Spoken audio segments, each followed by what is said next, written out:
우크라이나 전쟁이 3월 7일자로 12일차를 맞았습니다. 원래대로라면 단 3일 만에 끝났을 러시아의 우크라이나 침공은 우크라이나의 예상 밖의 선전으로 인해 전쟁 발발 2주가 되어가는데요. 하지만 그것이 우크라이나가 이길 수 있다는 건 아닙니다. 우크라이나는 예상 밖으로 러시아군을 잘 막아내곤 있지만 러시아군의 우세한 전력으로 인해 결국 조금씩 땅을 내주며 밀려나고 있습니다. 이대로 러시아가 희생을 감수하고 계속 전력을 투입하면 언젠가는 우크라이나군의 전력이 소모돼 패전할 수밖에 없는 상황인 거죠. 이런 문제를 해결하려면 결국 우크라이나군이 반격을 가해 러시아군을 밀어내거나 러시아군이 더 이상 버티지 못하고 자발적으로 철수하는 수밖에 없습니다. 이를 위해선 단지 러시아군과 맞붙은 최전선에서만 반격을 가해서는 안 되겠죠. 러시아군의 후방에 위치한 병참기지나 비행장, 후방 집결지 등을 적극적으로 타격해 러시아군의 전투 수행 역량을 꺾어야 합니다.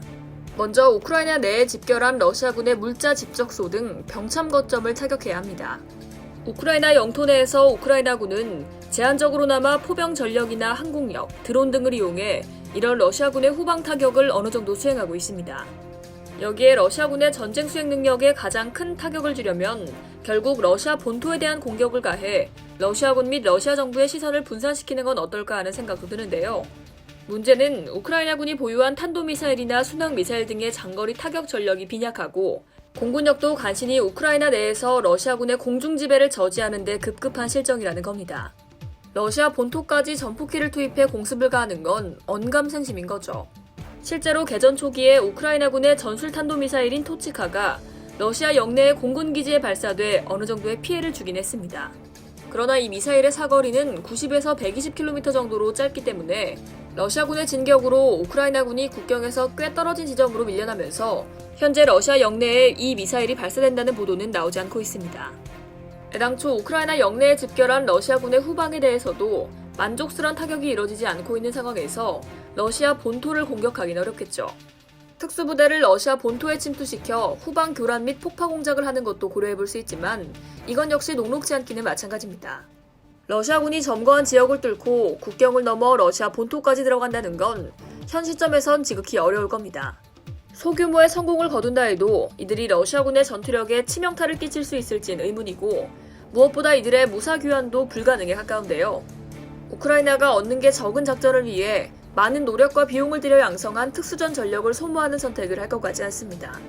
경계가 삼엄한 러시아군 전력에 대해 공격을 가하지 말고 제3국을 통해 공작원을 침투시키거나 현지 협조 세력을 규합해 러시아 내 민간인 거주지를 폭파하는 식으로 러시아 국민들의 민심을 흔들어 푸틴에게 타격을 가하는 건 어떻겠냐는 이야기를 하는 분도 간혹 계시는데요. 설령 실행이 가능하다 해도 이런 테러는 러시아인들에게 반푸틴 여론을 심어주기보단 거꾸로 우크라이나에 대한 반감만 더 높여 그나마 존재하는 러시아 국내의 반전 여론을 완전히 잠재워버릴 가능성이 큽니다.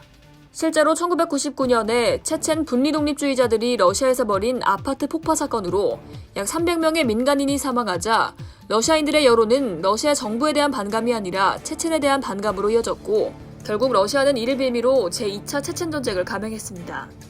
당시 러시아는 테러를 일으킨 체첸에 대한 국제사회의 냉담함과 러시아 국내의 반감을 활용 체첸 지역에서 수만 명의 민간인을 희생시키면서 전쟁을 승리로 끝냈습니다.